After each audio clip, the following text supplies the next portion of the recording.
ஜெய் ஸ்ரீ மாத்திரை நமக ஜெய் குரு பரசுராம். நமஸ்காரம். நான் கரூர்ல இருந்து வல்சலா பண்ணிக்க பிரசன்ன ஜோதிடர். இன்னைக்கு நம்ம வாக்கியப்படி சனி பயிற்சியுடைய பலன்கள் மிதுன ராசிக்கு எப்படி இருக்குன்னு பார்க்க போறோம். இந்த வாக்கியப்படி சனி பயிற்சி எப்போ அப்படின்னா 6/3/2026 வெள்ளிக்கிழமை 8:36க்கு கும்பராசி பூரட்டாதி நட்சத்திரம் 3ஆம் பாதத்துல இருந்து மீன ராசி பூரட்டாதி நட்சத்திரம் 4ஆம் பாதத்துக்கு பயிற்சி ஆகிறாரு. அதாவது கும்பராசில இருந்து மீன ராசிக்கு பயிற்சி ஆகிறாரு. மிதுன ராசியை பொறுத்த வரைக்கும் அது உங்களுக்கு 9ஆம் இடத்துல இருந்து 10ஆம் இடத்துக்கு பயிற்சி ஆகிறாரு. சோ 10ஆம் இடம்ங்கிறது என்னன்னா தொழில் ஸ்தானம். சோ தொழில் எப்படி இருக்கும்? அவர் 10ஆம் இடத்துல இருந்து எங்க பாக்குறாரு? 12 விரயஸ்தானத்தை பாக்குறாரு. அதுக்கப்புறம் 4ஆம் இடத்தை பாக்குறாரு. 4ஆம் இடம் உங்க ராசிக்கு 4ஆம் இடத்தை பாக்குறாரு. அதே மாதிரி 7ஆம் இடத்தை பாக்குறாரு.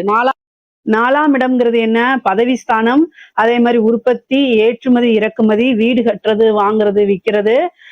7ஆம் இடம்ங்கிறது என்னன்னா பார்ட்னரு, உங்களுடைய லைஃப் பார்ட்னர், பிசினஸ் பார்ட்னரு, கணவன் மனைவி இடத்தை குறிக்கக்கூடியது.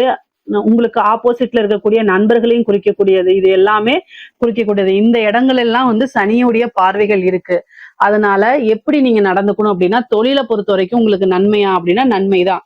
தொழில் மூலியமா நல்ல லாபங்கள் வரக்கூடிய டைம் தான் இது. ஒரு தொழிலை ஸ்டார்ட் பண்ணலாமா அப்படின்னா 10ல சனி வந்திருக்கும் போது நல்ல டைம் தான். ஆனா உங்களுடைய ஜாதகத்துல தொழில் ஸ்தானம் எப்படி இருக்கு, 10ஆம் அதிபதியுடைய நிலை எப்படி இருக்குன்னு பார்த்துட்டு இப்ப புதுசா தொழில் ஸ்டார்ட் பண்ணலாம்.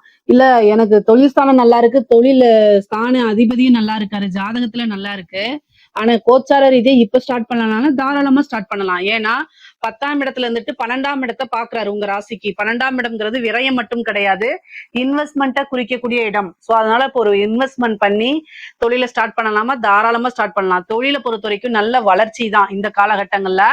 நல்ல வளர்ச்சி, நீங்க எதிர்பார்த்த காசு பணம் எல்லாம் வரும், நிரந்தர வருமானமாக மாறும். அது மட்டும் இல்லாம ஏற்றுமதி இறக்குமதி சார்ந்த தொழில்களுக்கெல்லாம் ரொம்ப லாபத்தை கொடுத்துரும். தொழிலை பொறுத்த வரைக்கும் உங்களுக்கு நல்ல கிரீன் பிளாக் தான்.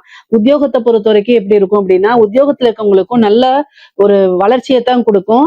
நல்ல பதவி ஸ்தானத்தை சனி பாக்குறாரு. அதனால பதவியை பொறுத்த வரைக்கும் நல்ல உங்களுக்கு திடீர்னு ஒரு பதவி உயர்வு கிடைக்கும், சேலரி இன்கிரிமெண்ட்டும் கிடைக்கிறதுக்கு வாய்ப்புகள் இருக்கு. அதே மாதிரி உங்களுக்கு 12ஆம் இடத்தை பாக்குறாரு. இன்கம்மை விட நிறைய எக்ஸ்பெண்டிச்சர் ஜாஸ்தியா இருக்கும், வருமானம் அப்படிங்கிறது குறைவா இருக்கும். ஆனா விரயங்கிறது அதிகமா இருக்கிறதுனால நிறைய இன்வெஸ்ட்மெண்ட் பிளான் பண்ணிக்கோங்க. காசு பணம் வரும், ஆனா அதே நேரத்துல செலவும் ஆகும். அதைத்தான் நான் சொல்ல வரேன். அப்ப நீங்க என்ன பண்ணணும் அப்படின்னா, நீங்க செலவை எந்தெந்த செலவுன்னு எழுதி பார்த்து பழகுங்க. மிதுன ராசிக்காரங்க சோம்பேறித்தனத்தை தவிர்த்தரணும். இந்த காலகட்டத்தை பொறுத்த வரைக்கும் தொழில், ஒரு ஜாப்ல போய் செட்டில் ஆகிறது, ஒரு பிசினஸ் ஸ்டார்ட் பண்ணி உங்களோட கெரியரை ஃபர்ஸ்ட் ஸ்டார்ட் பண்ணக்கூடிய டைம்ல இது சூப்பரான டைம். ஆனா கொஞ்சம் அலட்சியத்தையும் சோம்பேறித்தனத்தையும் தவிர்த்துட்டா ரொம்ப ரொம்ப நல்லது. உங்களுக்கு சக்சஸ் ஆன டைம் தான் இந்த டைம். சனி நல்ல ஒரு சக்சஸ கொடுக்க போறாரு. உங்களுடைய கெரியரை பொறுத்த வரைக்கும் நல்ல சக்சஸ் அப்படிங்கிறது ரொம்ப சூப்பரா இருக்கு. டெவலப் அப்படிங்கிறது உறுதி செய்யப்பட்டதா இருக்கு. ஆனா இந்த டைம்ல விளையாட்டுத்தனத்தையும் அலட்சியத்தையும் தவிர்த்துட்டு, மத்தவங்களை குறை சொல்றதையும் தவிர்த்துட்டு என்ன செஞ்சு நம்ம முன்னேறலாம் அப்படிங்கிறத மட்டும் பார்க்கணும். முக்கியமா மிருகசீரிஷ நட்சத்திரமும் திருவாதிரை நட்சத்திரமும் கவனமாக இருக்கணும். எதுக்கு அப்படின்னா, உங்களுடைய போக்கஸ் எதுல இருக்கணும்னா உங்களுடைய கெரியர் குரோத்ல மட்டும்தான் இருக்கணும். அதை எப்படி டெவலப் பண்ணி நம்ம முன்னேறி வரலாம், எப்படி செட்டில் ஆகலாம் அப்படிங்கறதுல மட்டும் போக்கஸ் பண்ணுங்க. அப்ப கட்டாயம் நீங்க ஜெயிச்சிருவீங்க. அதை தாண்டிட்டு வேற பக்கம் போனீங்க அப்படின்னா நிறைய அதாவது நிறைய நம்மளுடைய எண்ணங்கள் சிதறுகள் ஆகும். அப்ப அதை நீங்க நினைச்ச விஷயங்களை சாதிக்க முடியாம போயிடும். அதனால கவனமாக இருங்க. இந்த டைம்ல 4ஆம் இடத்தை பாக்குறதுனால வீடு கட்டுறது, வாகனம் வாங்குறது, இது மாதிரி. ஏன்னா 4ஆம் இடம்ங்கிறது வண்டி வாகனங்கள். அதனால புதுசா வண்டி வாகனங்கள் வாங்கக்கூடிய அமைப்புகள் இருக்கு. அதே நேரத்துல வண்டி வாகனங்கள்ல போகும்போது ரொம்ப ஜாக்கிரதையாவும் போகணும். இது சேம் டைம் வீடு கட்டுறது, நிறைய பேருக்கு வீடு கட்டி நின்றுக்கும். அவங்களுக்கு எல்லாம் வீடு கட்டுறதுக்கு உண்டான அமைப்பு. ரொம்ப நாளா இந்த வீட்டை வித்துட்டு வேற இடத்த வாங்கணும் அப்படின்னு நினைக்கிறவங்களுக்கு இந்த டைம் சூப்பரான டைம்.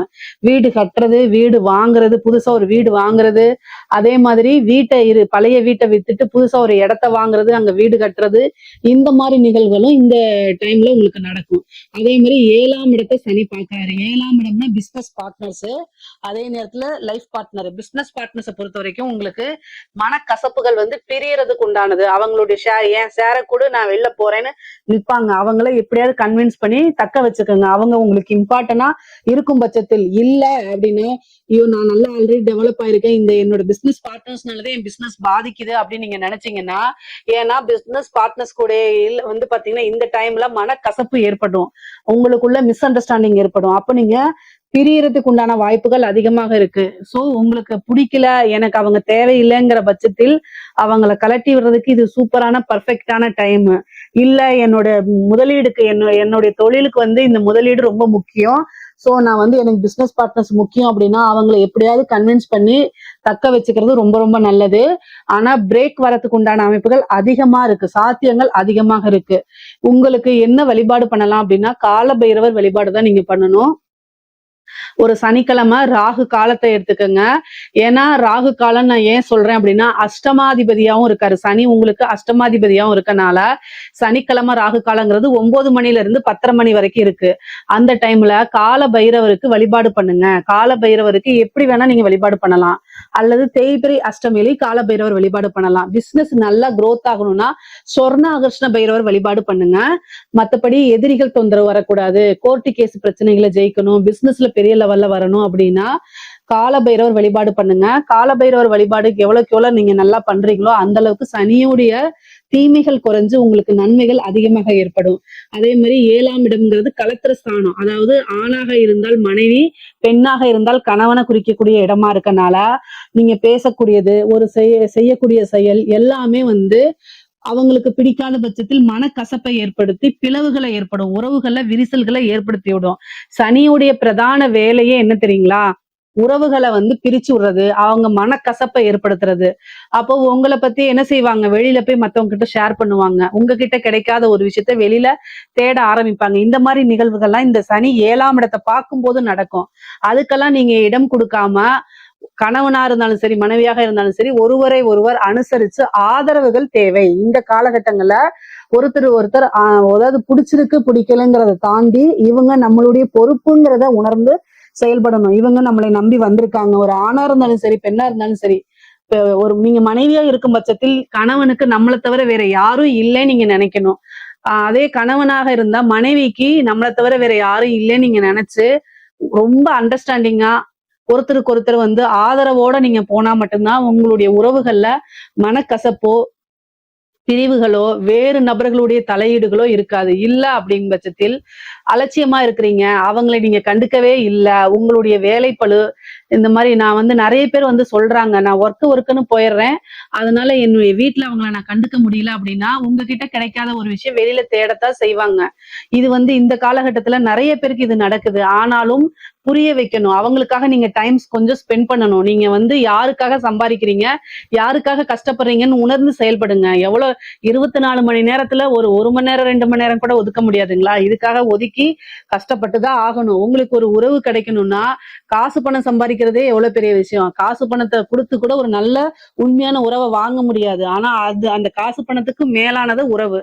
சோ அவங்களுக்காக நீங்க டைம் ஸ்பெண்ட் பண்ணி தான் ஆகணும். ரொம்ப அட்ஜஸ்டபிள் அண்டர்ஸ்டாண்டா போனா மட்டும்தான் நீங்க உங்களுக்குள்ள வந்து ஒரு பிரிவினைகள்லாம் வராம தவிர்க்கப்படுங்க. அதே மாதிரி உங்களுக்கு வந்து 10ஆம் இடத்துல வந்து சனி இருக்கனால ஒரு கர்மஸ்தானம், கர்மம் செய்யக்கூடிய அமைப்புகளும் இருக்கு. 10ஆம் இடம்ங்கிறது கர்மஸ்தானம். சோ அதனால உங்களுடைய உறவினர்களோ அதாவது உங்களுடைய குடும்பத்துல இருக்கக்கூடிய நபர்களுக்கு மருத்துவ கண்டம் அல்லது வந்து ஒரு மூதாதையர்களை இறந்து அவங்களுக்கு கர்மம் செய்யக்கூடிய அமைப்புகள்லாம் வரும். நீங்க கவனமாக இருந்துக்கணும். பொதுவா வழிபாடுகளை பண்ணிக்கோங்க.